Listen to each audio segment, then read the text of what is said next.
আজ বিকেলে গেছিলাম মামামের বন্ধুর বাড়িতে। এদিকে সকালে উঠে ঠাকুরের ফুল তুলে থালা বাসন মেজে নিয়েছি।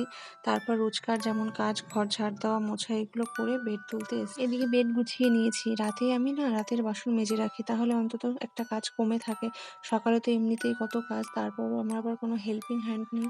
আর এটা আবার আরাধ্যার ফ্রেন্ড, তাই ওকে বেডেই রাখতে হয় গুছিয়ে। এই যে ওখানেই থাকে। আর এই যে এদিকে আমরা বেরিয়ে পড়েছি আরাধ্যার ফ্রেন্ডের বাড়ি যাব বলে রেডি হয়ে। ছোটবেলাটা খুবই সুন্দর হয়।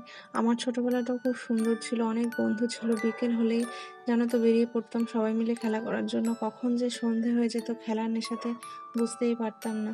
সেই সুযোগ এখনকার বাচ্চাদের অনেক কম। তাই চেষ্টা করি বিকেলে অন্তত ওকে নিয়ে কোথাও একটু যাওয়ার। না হলে আমি ওর একটু খেলার সাথী হয়ে যাই। এই যে যেতে যেতে আবার এসব খাবারের দোকান দেখলে একটু দাঁড়াতে হয়, না হলে আবার কেমন হয়। এখানে আরাধ্যা নিজের জন্য আর ওর ফ্রেন্ডের জন্য কিছু কিছু খাবার চুজ করে নিয়েছে। এই তো আমরা চলে এসেছি ওর ফ্রেন্ডের বাড়িতে। আসবো আসবো করে অনেক দিন থেকেই ওরাও বলে, আমরাও ভাবি, কিন্তু আর যাওয়া হয় না। এই যে আবার আসা মাত্র এখানে আবার ভুট্টার পাঁপড়, মিষ্টি এসব দিয়েছে। স্কুলে যতই দেখা হোক, টিফিন খাওয়া হোক, পাশাপাশি বসে খেলাধুলো, খুনসুটি করা হোক না কেন, ফ্রেন্ড বাড়িতে এলে তার আনন্দ কিন্তু আরও অনেক বেশি। এইদিকে ওর বাড়ি থেকে বেরিয়ে তারপর আমরা চলে এসেছিলাম একটু বুক শপে। এখানে কিছু খাতা, পেন এসব নেওয়ার ছিল আরাধ্যার জন্য, কালার পেন্সিল।